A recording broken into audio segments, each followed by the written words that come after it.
In these days of rising prices, it's nice to have an employer who's as thoughtful as my boss, Mr. Gordon. There's nothing he wouldn't do for his employees.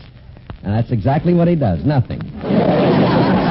Oh, I've got to admit that last Christmas he was most generous. He gave me a dozen silk neckties. Well, they weren't exactly neckties. He gave me a silkworm, a pattern, and a needle. However, he does recognize that food costs are going up. Last week, I found a little something extra in my pay envelope. A pamphlet entitled 200 Ways to Make Hamburger Without Meat. I tell you, there ought to be a law against... Yes, honey? Why don't you quit complaining about the way Mr. Gordon treats you and do something about it? What, for example? Ask him for a raise.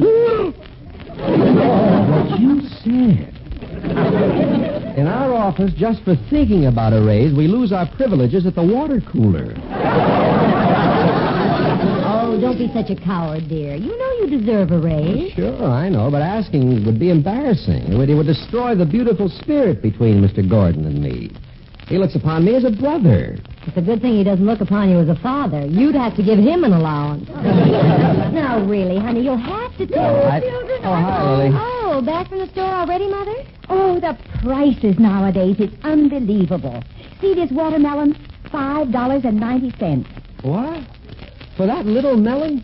Well, not entirely. The melon was 90 cents. The $5 was for a traffic ticket.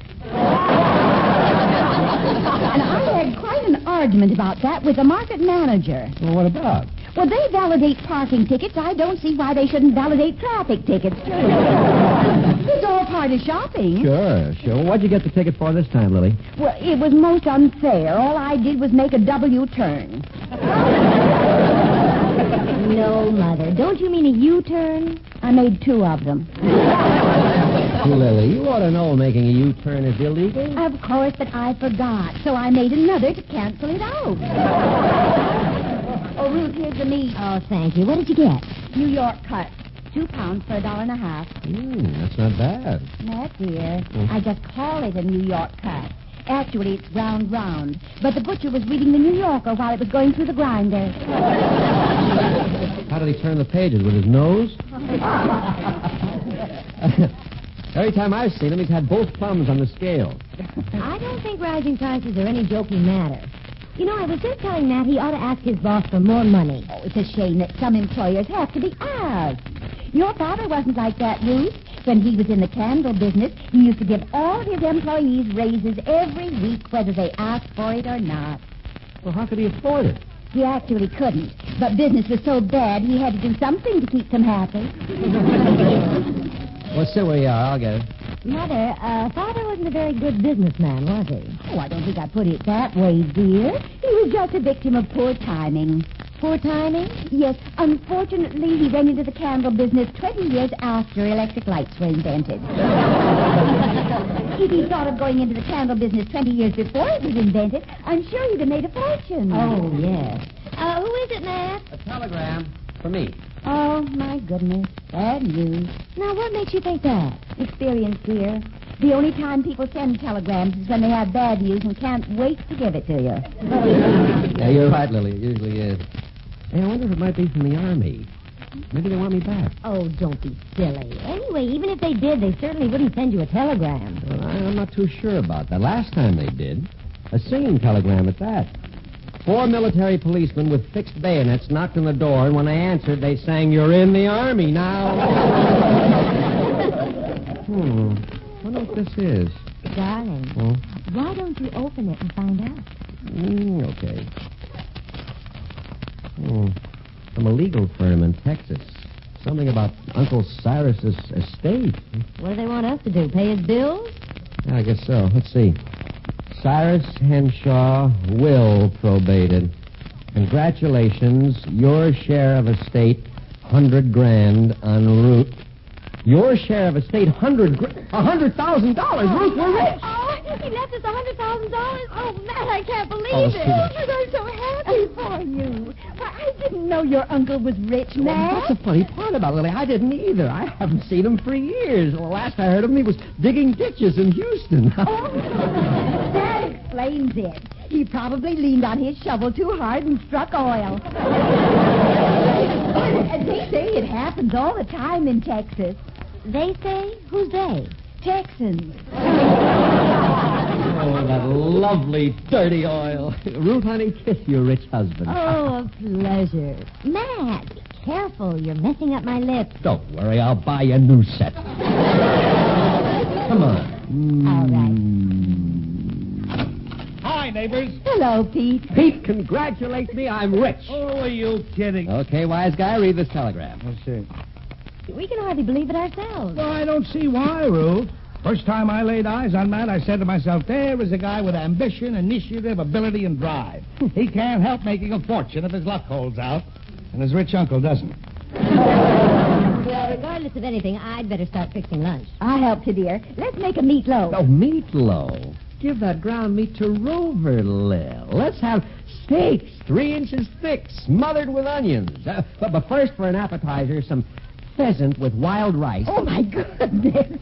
Isn't that a little heavy for lunch? Who cares? With our money, we can afford bicarbonate. Come on quickly, Mother, before he gets some more ideas. All right, dear. But perhaps we ought to get something festive for the occasion. Boy, I sure envy you, Matt. Say, how come you never mentioned you had a rich uncle? I'll tell you the truth, Pete. I didn't know it myself. Uncle Cyrus always roamed around the country doing odd jobs like farming and cow punching, you know. In fact, many's a time I thought of writing and offering him money. Well, why didn't you? I was afraid he'd accept. Well, you sure are lucky having a relative leave you $100,000. I got about 100,000 relatives. I'd be lucky if they left me $1. What are you going to do with all the money? I haven't thought about it yet, but believe me, I'm going to use it wisely. Uncle Cyrus would have wanted it that way. Matt, let me shake your hand. You're real people. Oh, thanks, Pete. No, sir, good old Matt Henshaw isn't going to let his money go to his head. What if I have got $100,000? Will that make any difference in my way of life? No, sirree, Bob. I'm still the same humble, democratic kind of fella I've always been. Who are you calling? My boss. Hello, Mr. Gordon. This is Matt Henshaw, your faithful, loyal employee. Mr. Gordon, I wonder if you'd do me a favor, sir. I'd appreciate it very much. What is it? Drop dead.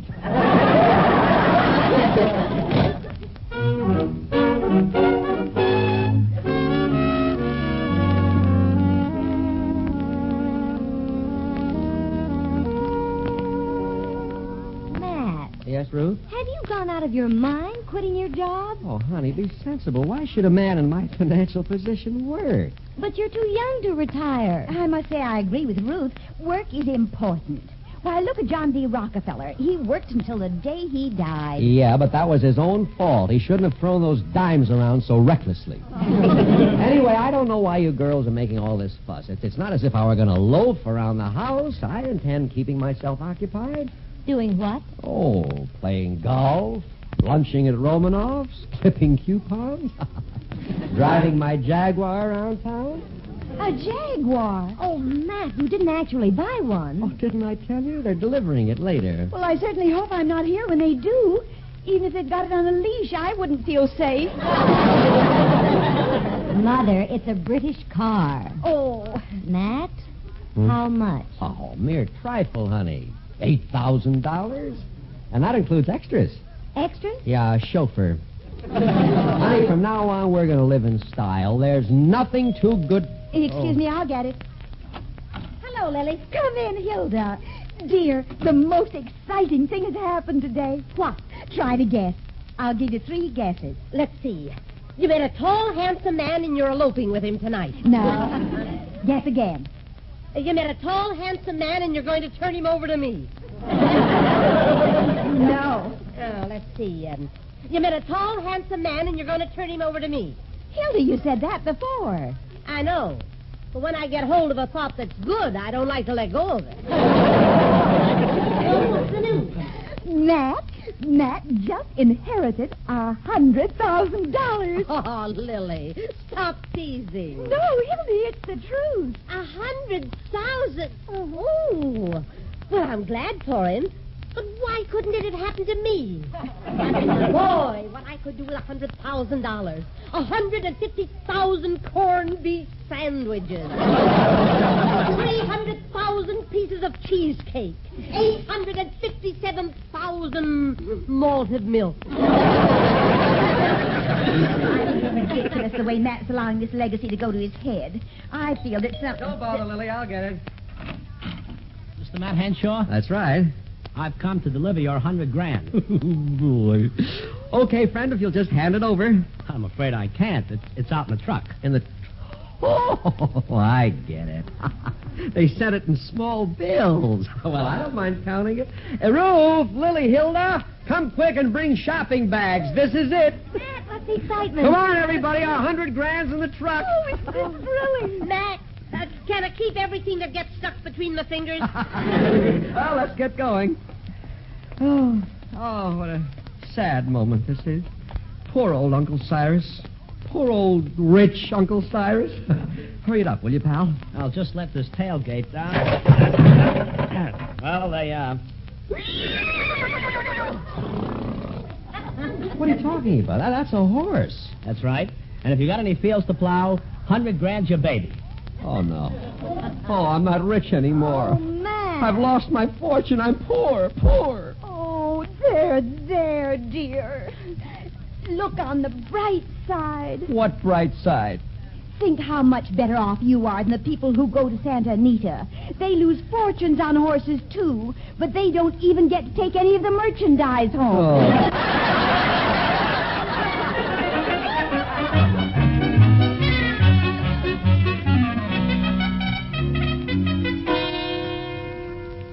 Hey, you big ox, you get away from my prize petunias. Hey, Matt, you wouldn't believe this in a million years. What? It sounds too ridiculous to repeat, but as I came up the walk, I imagined I saw a horse over there. A horse? Pete, you ought to have your eyes examined. It's funny what imagination does to a person. I could have sworn I saw him standing right there in the middle of your petunia bed. Oh, Matt, you're right. I do need glasses. Why? Now I see the horse, but I don't see the petunias. Quit on that nag. Afternoon snacks yet. And, Pete, I don't appreciate your ribbing. You know very well that horse is my legacy. Oh, sure I do, sure. But what's wrong with you? What happened to your sense of humor? Sense of humor? Listen, wise guy, how would you feel if you were expecting $100,000 and got a broken-down beast instead? How would I feel? Why, you mean before or after I cut my throat? See what I mean? This animal's going to bankrupt me. Lily's feeding him scrambled eggs. He devoured the lawn. And look at him now. He's eyeing the paint in my car. What are you waiting for? Why don't you get rid of him? Now, I'm way ahead of you, pal. I've got an ad running in this afternoon's paper. Oh, how much you going to ask for him? I have no idea what they're worth. You know anything about horses? Oh, do I? I know the two most important things. That end bites and that end kicks. Thank you, Eddie Arcaro.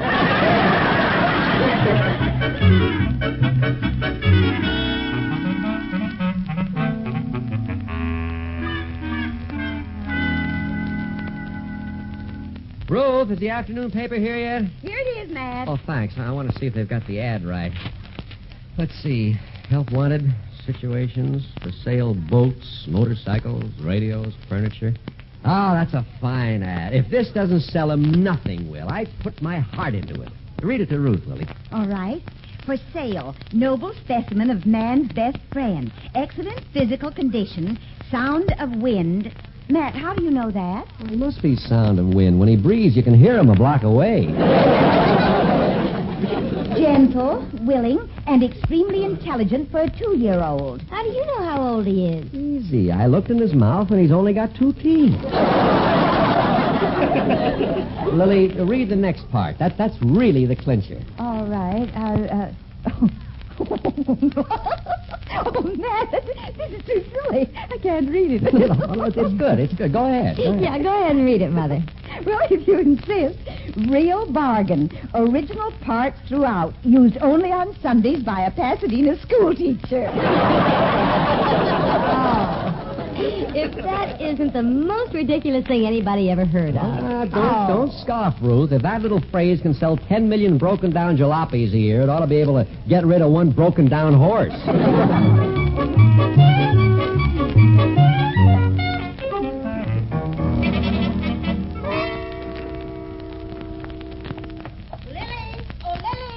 In the backyard, Hilda. Hey, dear, I'm going shopping. Would you like to come along? Oh, I can't, dear. Both the children are out, and Matt has an ad in the paper to try to sell 100 grand. It breaks my heart to think of parting from him. Oh, it's easy to get used to an animal. Hilda, maybe you'd like to buy him. He'd make a wonderful saddle horse. Thanks, but I've only ridden a horse once in my life, and that was enough. Why, what happened? For 2 weeks afterwards, I couldn't sit down, and the horse couldn't stand up.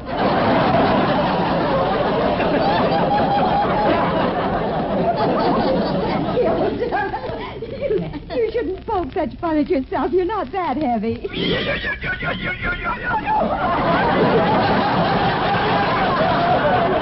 asked you? Hilda, dear. I'm sure he didn't mean that personally. Well, he'd better not. Oh, Lily, how's Matt taking the shock of realizing he's not rich? Well, I tell you, Ruth and I were very worried at first. Oh. He went around with a wild look in his eye, as if he intended to do something desperate. But during the last few hours, he's improved quite a bit. That's good. In fact, if he keeps improving at this rate for a couple of weeks more, Ruth's going to give him back his razor so he can shave. Poor Matt. I know how he must feel. I still remember how my first husband carried on when he thought he had a fortune in his grasp and found out he didn't. When was that? The day after we were married, and he looked at my bank book. Oh, Lily, don't forget we've got a date to go to the movies tonight. I haven't forgotten. Say, let's go to see that new Gary Cooper movie, Return to Paradise. Oh, I'd love to. Is it a 3-dimension picture? No, Hilda, but it doesn't have to be. When Gary Cooper's in a picture, all they need is one dimension, up.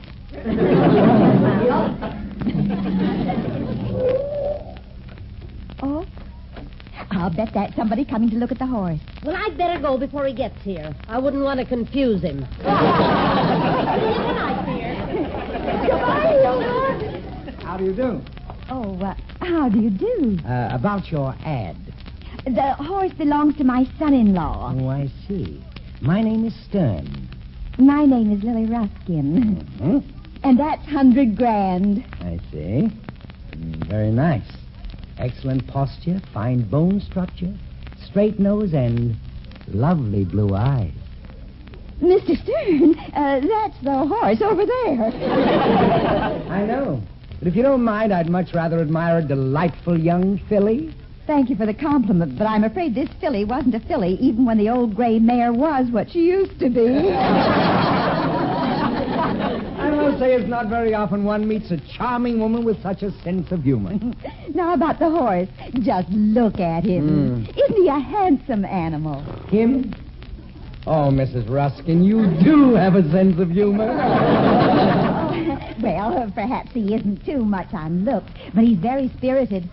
Forgive me for saying this, but I've seen horses on merry-go-rounds that were much more alive. Then you're not interested in buying him? Oh, I didn't say that. I don't have too much work for a horse.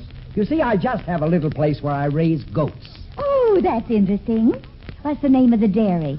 I never bother to give it a name. I figure anybody who comes within 10 miles knows it's there. How much were you asking for the horse? My son-in-law will be back any minute and discuss it with you, but there's something that I'd like to know. Oh? What? Do you have any chickens on your farm? A few, yes. Oh, I'm so relieved. Why? He loves scrambled eggs. Your son-in-law? No, the horse. That's all he eats? No, he's very fond of petunias, too. You'll be surprised. Lily, did anybody... Oh, I see somebody did. That's right, dear. Mr. Stern, this is my son-in-law, Matt Henshaw. How do you do? You're interested in buying my horse? Oh, I think he'll fit my purposes. Good. Shall we start horse trading? Poor horsey. I can't watch. If you'll excuse me, I'm going inside. Mr. Stern. Yes? Promise me if you buy him, you'll treat him well. Goodbye. What's wrong with her? Well, she's grown very attached to that horse. Oh. Of course, we all have. I look upon him as a younger brother. Stop baring your teeth at me, brother. Yes, sir. It breaks my heart to think of parting with him. How much are you asking for him? Well, how about $1,000? Well, how about $10? Sold. but mind you, I'm only doing it because I'm financially embarrassed. I need the dough to put in a new lawn. Feed the family. Thank you, and take him away. Here's your money. Bye, 100 grand, old pal. This is it. No long, sad farewells. And as you walk down the driveway, remember, don't look back.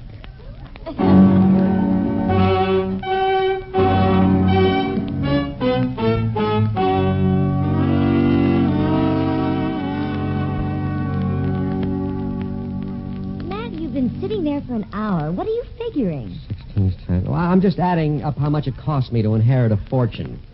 The transportation from Texas, $150. Food en route, $17. Food while guest, $85. Calm down. He's gone. And good riddance. No matter what it costs, we're lucky we got rid of him forever. Lily, are you ready to go to the movies? As soon as I get my hat, Hilda. Good. Oh, dear. Here's a note I found pinned to your door. A note? What? Why, I wonder who the world. Oh, no. What is it, Mother? You've turned pale. It's from Mr. Stern. The man who bought 100 grand? Yes, and listen. What does he say? Dear Mrs. Ruskin, it was a pleasure meeting a person like you. It is not often one meets somebody with such devotion to animals as you and your son-in-law displayed. I got halfway to my ranch and decided I just couldn't go through with it, so you'll find the horse tied to your front gate. Oh, this must be somebody's idea of a joke.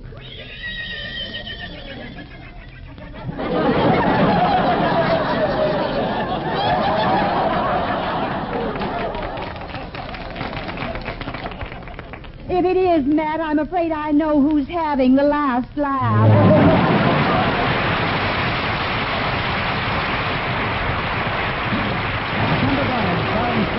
Was created and directed by Clark Levy. Today's recorded script was written by Bill Friedman and Bob Schiller. Featured in the cast were Hal March as Matt, Doris Singleton as Ruth, Verna Felton as Hilda, Alan Reed as Pete, with Joe Forte, Stanley Adams, and Charlie Long. Bob Lamont speaking. Be sure to hear December Bride next week at the same time.